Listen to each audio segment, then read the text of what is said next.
Madam President, the first and most sacred duty of any government is providing for the safety and security of its citizens.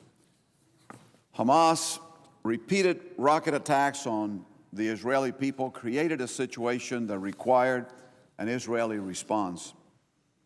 I was pleased to join my colleagues in co-sponsoring Senate Resolution 10, which recognizes Israel's right to defend itself against attacks that come from Gaza. While diplomacy is always a preferable alternative, at some point, any legitimate government must take the necessary actions to safeguard its people from the acts of terrorism against an unarmed civilian population. With more than 6,000 rocket attacks launched into Israel from Gaza, the Israeli government acted reasonably in an effort to end the attacks against civilian targets. These attacks are Hamas's latest attempt to advance a cruel and murderous agenda. Hamas first began as an offshoot of the Muslim Brotherhood, a terrorist group responsible for the assassination in Egypt of President Anwar Sadat. As you might recall, Sadat was the first Arab president willing to make peace with Israel. Hamas has since claimed the lives of countless of others throughout the region. In 2002, a Hamas suicide bomber killed 5 Americans and 4 Israelis who were eating lunch in the cafeteria at Hebrew University in Jerusalem. The bomb was smuggled in a backpack loaded with shrapnel, which maximized damage to the cafeteria and inflicted severe injury on more than 80 students. Since coming to power politically in 2006, the terrorist organization has hijacked the Palestinian people's agenda.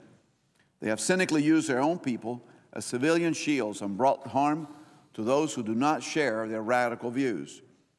During the June 2007 coup in Gaza, Hamas operatives killed a cook of Palestinian National Authority President Mahmoud Abbas by throwing him from the roof of a 15-story building with his hands and feet tied.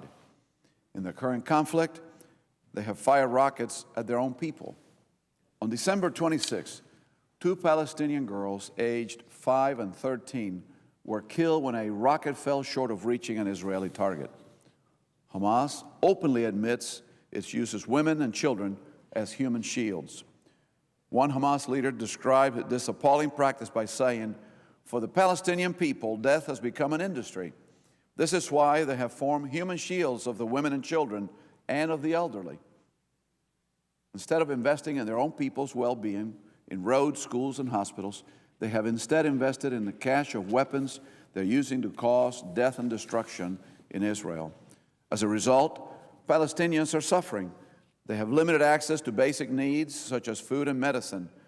Their free speech has been suppressed through violent means, and their right to freely practice religion has been replaced by a strong-arm enforcement of a radical brand of Islam.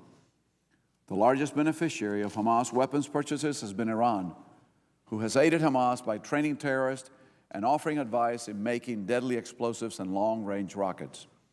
Throughout the conflict, Hamas has turned into Hezbollah-like Iranian proxy by threatening Israel from the south. Iran's willingness to embolden terrorist organizations like Hamas poses a serious threat not only to Israel, but also to the United States. While Iran's influence has been plainly apparent across the Middle East, they have surreptitiously worked to advance their anti-American agenda in our own hemisphere. In recent years, Iran has aggressively increased its Latin American presence by working with the leaders who have found a commonality in the Iranian president's radical ways. Iran and the regimes of nations like Venezuela and Cuba may not share a common border, but they share an anti-American agenda that poses a tremendous risk to our national security. Iranian President Mahmoud Ahmadinejad first visited Venezuela in 2006 and has since returned to visits to the leaders of Cuba, Nicaragua, and Bolivia. He has also hosted Latin American leaders in Tehran. As a result of these meetings, Iran has entered into several economic and political agreements, including plans to finance new pro-government television and radio stations in Bolivia and countries throughout the region. These agreements help to fan the flames of anti-Americanism which persists throughout the region. Now, what we don't know is what agreements they have also reached that are not clear and in the open. Are they training terrorists? Are they finding like-minded radical Islam followers in South America that they're now training into terrorists that will at some point yield the kinds of murderous fruits that we now see in Israel today? The government of Argentina recently revealed they received $1 million from the Cuban regime to pay for anti-American protests during President Bush's visit there in 2005. Cuban families could have used that money for food, but instead it was wasted on furthering the regime's anti-American agenda. What has been lost on these Latin American leaders is the larger conflict at hand.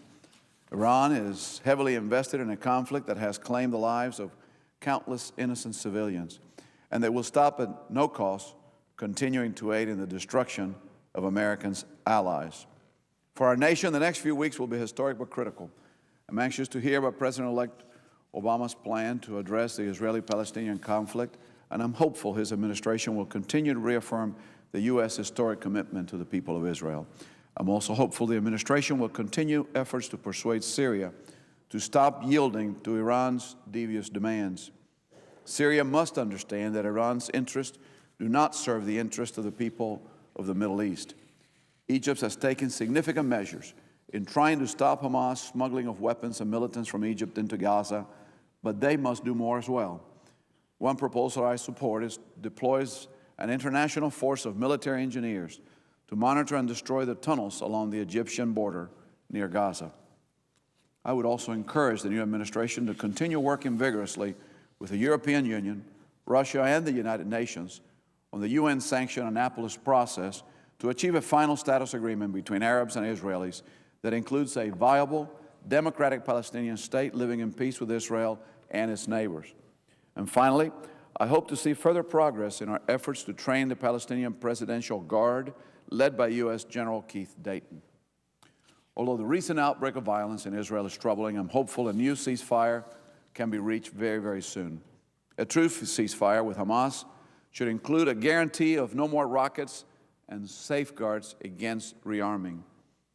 Both sides will soon realize a further loss of innocent life is too great a cost, and peace and security is the only viable way forward. The people of Israel and the Palestinian people have both suffered enough, and we must look forward to the day when we can have the kind of a peace agreement that will not only provide for a stopping of the violence today, but a lasting peace that allows both Palestinians and Israelis to live in peace side by side. I look forward to working with my colleagues on the Armed Services Committee and the new administration to find a way forward in Israel and ensure a plan for peace in the future.